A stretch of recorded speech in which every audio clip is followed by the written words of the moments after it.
Hello my Inspired by Stamping friends, and welcome to Woohoo Wednesday. Today I'd like to show you how I distress my cards. I know I've had a few questions about it, so I thought I'd share with you how I do it personally. First, what you're going to do is you're going to cut out your cardstock. I already have the craft paper all cut out, and then I have some pattern paper. And what I am doing is I just rub my finger along the edges.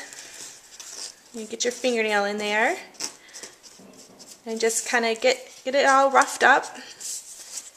It kind of makes it look distressed. Now, depending on how much distress ink that you want to use and how vintage you want to go with it, sometimes you can distress it a lot and sometimes you can distress it just a little bit. Today, how I choose my distress ink is, if you look real closely, I have brown polka dots. So I'm going to go with a darker brown that will match my pattern paper.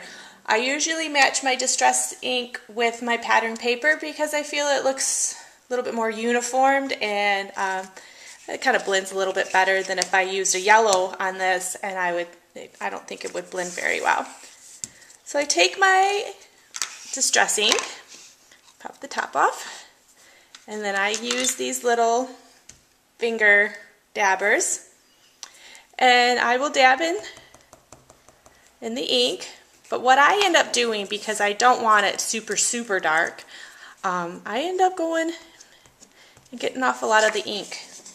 Now, if you want to have a little bit of distress, flip the paper up, go along the edges, and that will just give you a clean edge of distress. And see, if you look down, you can tell there's nothing on here. And you can go all the way across to get started. This is your first layer, so you could dab it a little bit more, get some of it off, the excess off.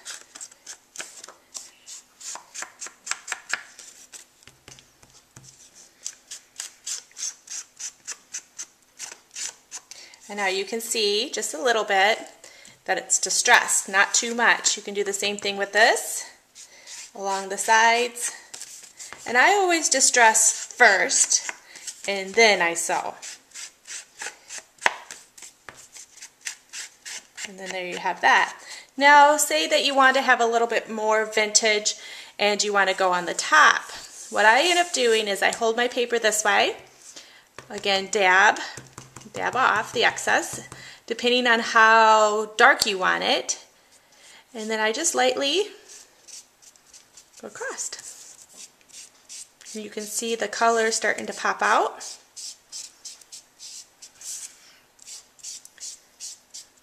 And then there, make sure you get the corners. And then there you can see how distressed it looks. Sometimes I do this one too. Depends on what kind of vintage mood I'm in. You just kind of go along the top. You can see again how it just kind of makes it look old and antiqued. And then I will adhere these two together, and then I'll start sewing. I'll have this finished card up for you so you can take a peek today. So thank you so much for joining me. I hope you've enjoyed my Distressing 101. If you have any questions, let me know. I'm here to help. Thank you guys. Bye.